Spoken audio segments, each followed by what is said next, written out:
আসসালামু আলাইকুম রহমতুল্লাহি ওবরকাত। বন্ধুরা, কেমন আছো তোমরা? আশা করছি অনেক ভালো আছো। আবারও হাজির হলাম তোমাদের সামনে নতুন একটি ভিডিও নিয়ে। আশা করছি তোমাদের ভালো লাগবে। ভিডিওটি হচ্ছে ফিরে এসো। চলো সম্পর্কে কিছু কথা শুনে নেওয়া যাক। তার আগে একটি কথা বলে নিচ্ছে, যারা ভিডিওটি দেখতেছো এবং চ্যানেলে নতুন তারা অবশ্যই চ্যানেলটিকে সাবস্ক্রাইব করে পাশে থাকা বেল আইকনটিকে প্রেস করে দিবে। আর যারা সাবস্ক্রাইব করেছো, জাযাকাল্লাহু খায়র। একটি মানব শিশু যখন দুনিয়াতে আগমন করে তখন সে বড়ই দুর্বল থাকে, অসহায় থাকে, কথা বলতে পারে না। আমি, তুমি, আমরা যারা আজ বড়, তারা সবাই একদিন এমন অসহায় শিশু ছিলাম। ধীরে ধীরে আমরা বড় হলাম, কথা বলতে শিখলাম, হাঁটতে শিখলাম, লিখতে ও পড়তে শিখলাম। কিন্তু কখনো কি ভেবেছি কে আমাদেরকে এমনভাবে বড় করে তুলেছেন? কে আমাদেরকে এমন শক্তিশালী করেছেন, হাঁটতে ও কথা বলতে শিখিয়েছেন?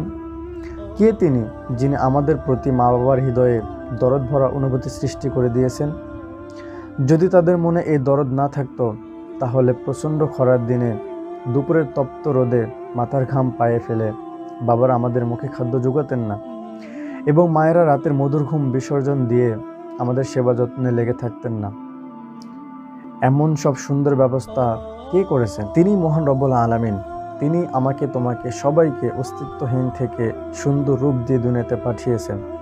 দুর্বল থেকে শক্তিশালী করেছেন, হাঁটতে শিখিয়েছেন, কথা বলতে শিখিয়েছেন। আমাদের জন্য গাছপালা, ফুল ফল, নদ নদী সব দিয়ে সাজিয়ে দিয়েছেন এই পৃথিবীকে খুব সুন্দর ও মনোমুগ্ধকর করে। আর সব কিছুকে আমাদের সেবায় নিয়োজিত করে রেখেছেন। নিয়ামতে ভরিয়ে দিয়েছেন আমাদের চারিধার। আমাদের প্রতি যে মহান বাড়ি তাআলার এত করুণা, অনুগ্রহ, এত দান, আমরা কি তার হক আদায় করছি? বরং আমরা অনেকেই প্রতিনিয়ত তার নাফরমানি করছি, তার নিয়ামতের নাশুকরি করছি, বারবার তার নির্দেশিত সীমা লঙ্ঘন করছি।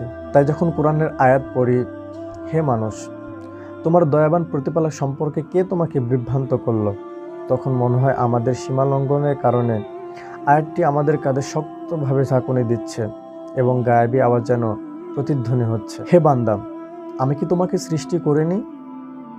আমি কি তোমার আকৃতিকে সুঠাম করিনি?